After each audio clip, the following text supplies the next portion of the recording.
The third Monday in January is regarded as one of the most depressing days of the year. The days are short and cold, the weather's bad, the working week has just begun, and enough time has passed for you to fail all of your New Year's resolutions. But for me, as a YouTuber, the most depressing period comes in February and March. The amount of money I make on YouTube increases with every month of the year. By the time December has come, I'm making double per view what I was in January. And then it immediately crashes back down again when the new year starts. Which is cool, I get around this by using January to take some holiday, to finally take a break from the YouTubing arena. But when I finally return to YouTubing seriously again, I seem to face an uphill struggle. My videos perform worse, people start unsubscribing, and my views begin dropping. Sometimes I think I'd be better not releasing a video at all. What's going on? Welcome to the algorithm. YouTube works in mysterious ways. It may be driven by data, but it's dictated by clickbait and influenced by the petty whims of its viewer base. This combination makes it an erratic beast. Trying to understand the algorithm is like trying to predict Bitcoin or trying to understand the girl you fancy. It's not a scientific process. With practice you can get a feel for it, you get hunches, even if at times you feel you're doing nothing more than reading tea leaves. So this is what I'll be moaning about in this video.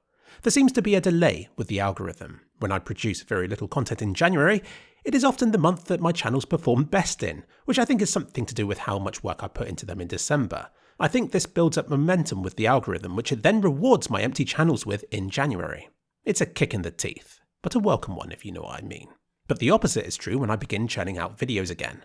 It feels like I'm battling against a system that doesn't want to show people my videos. This is compounded by how many people unsubscribe once I finally release new content again after a break.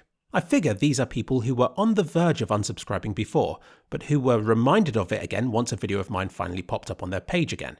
Another reason I feel I'm battling against the system is because I use January to release stuff I know can't be monetized, like that Counter-Strike skill video with the music from the band Rudimental. The track I used doesn't give a channel a strike, it just can't be monetized, which is fine. I knew this would happen. I didn't expect to profit from that video. I still made and released it because I wanted to.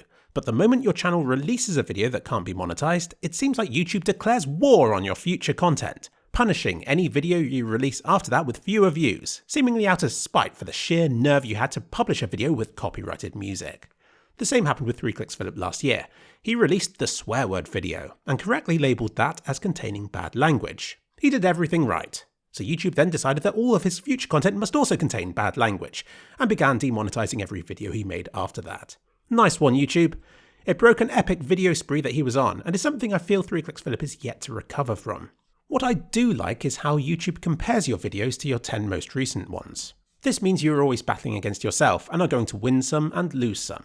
Recently I've been losing a lot, as this year's underperforming content is still being compared with last year's popular videos. But soon I'll only be compared against this year's content again, and that will make me feel like I'm doing a lot better again, even if it is just that the standards have been lowered. In order to help content creators, YouTube now explains in the video analytics why a video performs the way it does. But this doesn't really help a lot. It's normally something along the lines of, fewer people saw this video because fewer people were shown it. To which I'm like, can't you just show it to more people then, YouTube? YouTube will proudly claim that 80% of your video's views are because it has so generously decided to show them to your subscribers. Thanks, YouTube. I love you so much. But then this makes it painfully obvious that things are being manipulated when that 80% suddenly drops to 30% or even 20% for newer videos. Since then it's clearly YouTube that's deciding not to show my content to people on the sidebar or in the subscription feed or whatever. The big question is YouTube not sharing these videos because people aren't watching them, or do people not see them because YouTube isn't showing them? If only it was possible to know for sure. But as a YouTuber, I'm stuck studying tea leaves. Take this series, for instance. Did you know that YouTube thinks it's shit? It says that subscribers are showing less interest in this series than they are in my regular content. Each new episode I release is the least popular video I've produced recently. Is that because it doesn't contain lots of pretty pictures? Well, that next video from yesterday contained lots of them, yet is the least popular one yet. Is it because people are burnt out from daily videos? Regular content has only ever helped my channels before. And I can't believe that it's unpopular with viewers, since the comments this series receives are so positive when compared to my other stuff. I can literally see that people enjoy it and are engaged with it. I genuinely believe I'm onto a winner with this series, and I will continue making it, and will be very surprised if it doesn't become more popular in the future. But right now, YouTube is screaming at me to stop it. It's sending me very clear signals that people don't like it. And if I wasn't so stubborn, YouTube's response would have me questioning myself right now. I don't clickbait. I really don't. When I do have a thumbnail containing women, it's normally for a good reason. That 2kliksphilip video about upscaling had a thumbnail comparing an ugly queen to a pretty one. That was quite humorous, and appropriate in my opinion, but I've been told it's clickbait.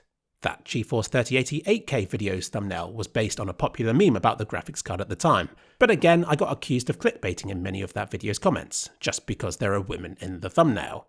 So you know what? Screw you, I am going to clickbait. Why should I be accused of clickbaiting even when I'm not? When other YouTubers are shamelessly clickbaiting, reaping the rewards of doing so, and are given a free pass by their viewers. Why should I be held to a higher standard and then punished for it?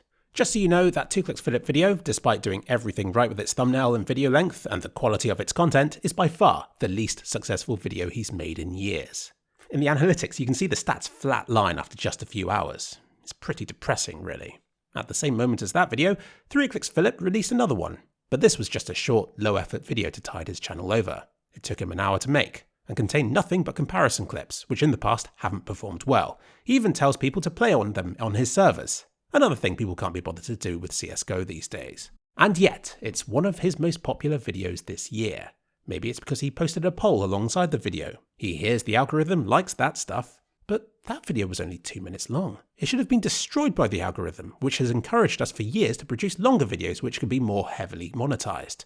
Yet recently, it seems as though YouTube wants us to be churning out lots of short, low-quality TikTok videos instead. Maybe that's why his new video is doing so well. Or am I just interpreting tea leaves again here?